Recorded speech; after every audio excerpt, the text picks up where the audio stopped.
Okay, so in previous lecture we discussed about the chlorination process and why the chlorination is one of the most important and most acceptable method of disinfection. Okay, so as this method having the various advantages, as it is very easy to apply application of chlorine due to its high solubility, is available in all form, that is gas, liquid and solid form.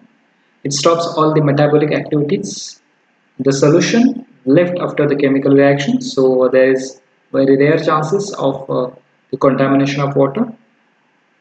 The result of chlorination remains for a very longer time.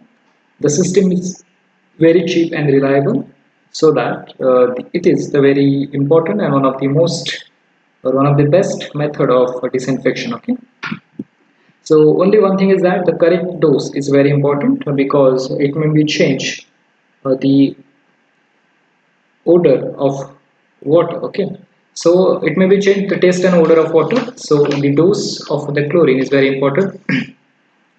So after that we discuss about the application of chlorine. So basically chlorine is applicable in three forms. The first one is the bleaching powder. Okay, next one is chloramine, that is chlorine and ammonia combinedly we can use. And this chlorine chloramine process which is having some of the advantages, like it is more effective. The effect remains for a longer time as it has less irritation to nose and eyes. It is mainly used for the disinfection of swimming pool. There is no danger of giving the lesser or overdose. And third type, it is the free chlorine gas. So this process also having some of the advantages. That is, it needs less space to store. It is very powerful to kill the bacteria.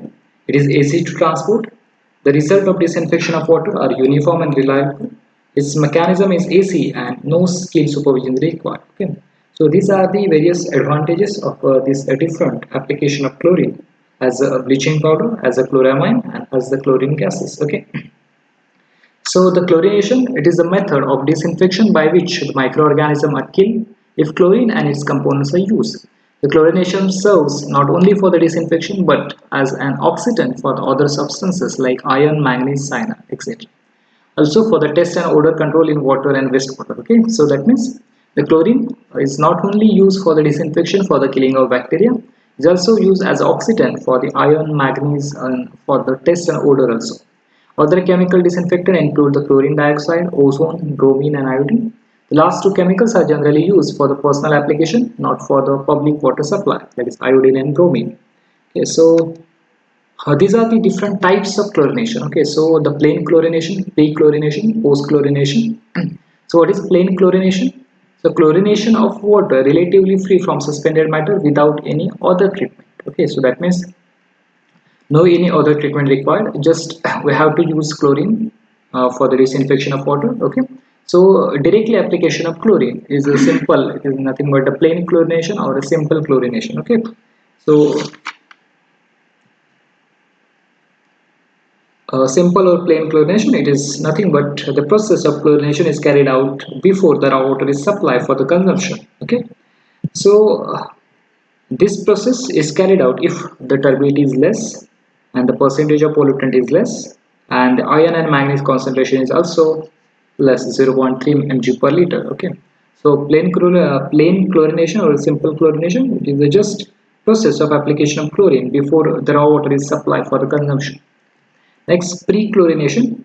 So pre-chlorination, it is the application of chlorine to the raw water before any other treatment to improve the coagulation and to remove the taste, odor and color from that water. Okay. So before supply of water to the treatment plant, okay, so that is water treatment plant, we have to use chlorine, okay, and that process is called as pre-chlorination. That is the application of chlorine to the raw water before any other treatment to improve the coagulation, to remove the taste, odor and color from that water. That process is called as pre-chlorination process. Okay, and it helps to control the biological growth in the pipeline carrying the raw water to the treatment plants. It also helps to increase the efficiency of other unit treatment process. Okay, so that is what the pre-chlorination before supply of water to the treatment. Okay, so that process called as pre-chlorination process.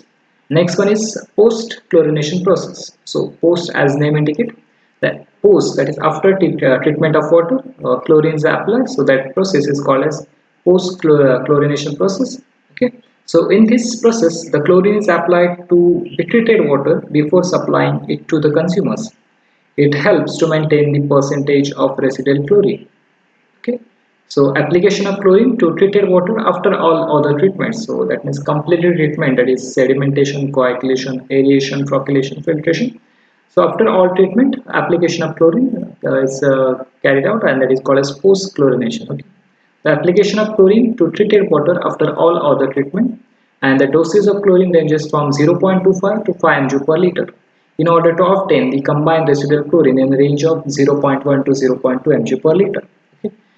So it is important to maintain some residual chlorine after the application of chlorine. So that is the post chlorination. So that is called as post chlorination process. The next one is the process of rechlorination. Okay, so what is the rechlorination? So rechlorination, it is a process where the excessive chlorine is removed. Sorry, not rechlorination. It is the dose of chlorine is added to that water. Suppose in a complex and long water distribution system, the proportion of residual chlorine, that is up to 0.2 mg per liter, is reduced at the different stages of the distribution system. Okay, so that means suppose the residual chlorine requirement is 0.2 mg per liter, and if that proportion is going to be reduced in distribution system, so in that case we need to add some extra additional chlorine. Okay, so that is what the addition of chlorine, that is called as rechlorination. Okay, to maintain the chlorine concentration we have to add extra chlorine. That process is called as rechlorination. Okay, and the term that is called as a dechlorination. So in case of when the chlorine quantity is going to be increased or excess chlorine quantity, that is harmful, and we need to remove the excessive chlorine, and that process is called as the dechlorination. Okay, so total or particle removal of undesirable chlorine from that water before supplying of water for the consumption. That process is called as dechlorination. Okay, and this dechlorination process can be carried out by passing or by using SO2, sulfur dioxide, sodium thiosulfate, sodium bisulfate, or by keeping the water for a longer time in a storage tank. That process is called as dechlorination. So the next process, that is called as superchlorination. Okay, so superchlorination is nothing but if the water is heavily polluted. So if there is an outbreak of any type of waterborne epidemics or diseases, the process of superchlorination is adopted. Okay. So when there is a very toxic, or you can say the heavily polluted water, and which is dangerous to human health and public health, so it is very important to kill that all waterborne diseases, waterborne bacteria which cause the diseases, and we have to add the excessive chlorine, and that process is called as superchlorination. Okay, so the plain chlorination makes the water colorful and also create odors, and iron and manganese concentration is required to be oxidized. Okay, so that superchlorination, it is nothing but the excessive use of chlorine for the killing of bacteria. Okay. And one of the term that is called as residual chlorine. So what is residual chlorine? So the residual chlorine, it is nothing but the amount of chlorine which present after the process of dechlorination. Okay, so whatever that residue which present in water, that residue is called as residual chlorine. Okay, basically it is required 0.2 mg per liter, that residual chlorine is required in the water supply system. Okay, so residual chlorine are used in the process of disinfection to control addition of chlorine. They help to have an effective disinfection without any wastage of chlorine. It is required to have at least 0.2 mg per liter of residual chlorine in water supply to the consumers as same of the organism.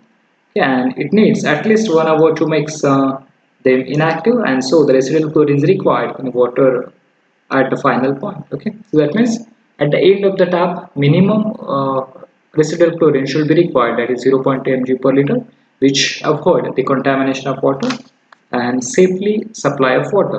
Okay, chlorine and pH. So what is the relation between chlorine and pH, or why pH is important in the process of chlorination? Okay, so in general term, the lower the pH of water, the more the effective chlorine is as a disinfectant. Okay, So again, speaking generally, a reason for dosing effectively in that chlorination raises the pH of water. So overdosing often raises the pH to level where the chlorine does not work effectively as a disinfectant. Okay, so more it's not always more powerful chemically. This has to be with the relationship between two constituents of chlorine that together are often referred as a free chlorine. Okay, so hypochlorous acid and hypochlorite ions. So hypochlorous acid is a more effective disinfectant and it dominates at the lower pH level. So a lower pH is preferred for the disinfection and a higher pH is needed for the water treatment strategies that depend upon the chlorination to oxidize iron and manganese. Okay. So that is the significance of pH in the process of the chlorination. Okay.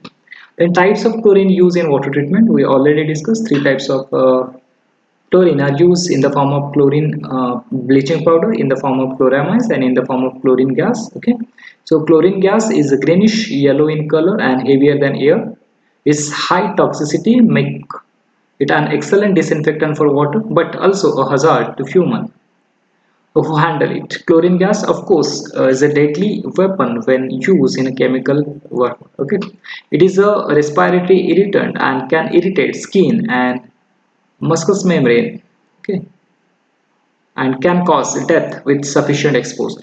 Because of chemical changes that occurs when it is introduced into water, chlorine gas is no more toxic to human when it is used to treat the drinking water than other forms of chlorine. Chlorine gas, which is actually sold as an amber color compressed liquid, okay, is the least expensive form of chlorine and it is consequently the preferred type of municipal water system. Okay. So chlorine gas, which is used for the disinfection of water, then calcium hypochlorite, it is one of the form which is used.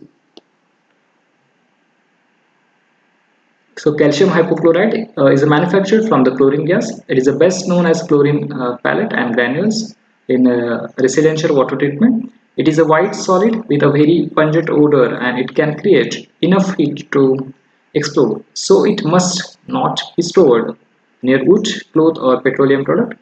Calcium hypochlorite increases the pH of water being treated. Okay, so sodium hypochlorite and calcium hypochlorite. So sodium hypochlorite is a chlorine containing compound most easily recognized as household bleach.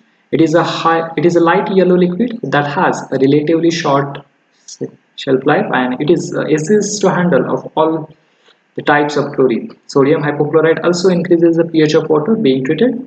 A lower concentration of chlorine is needed to treat the water than with the calcium hypochlorite or chlorine gas.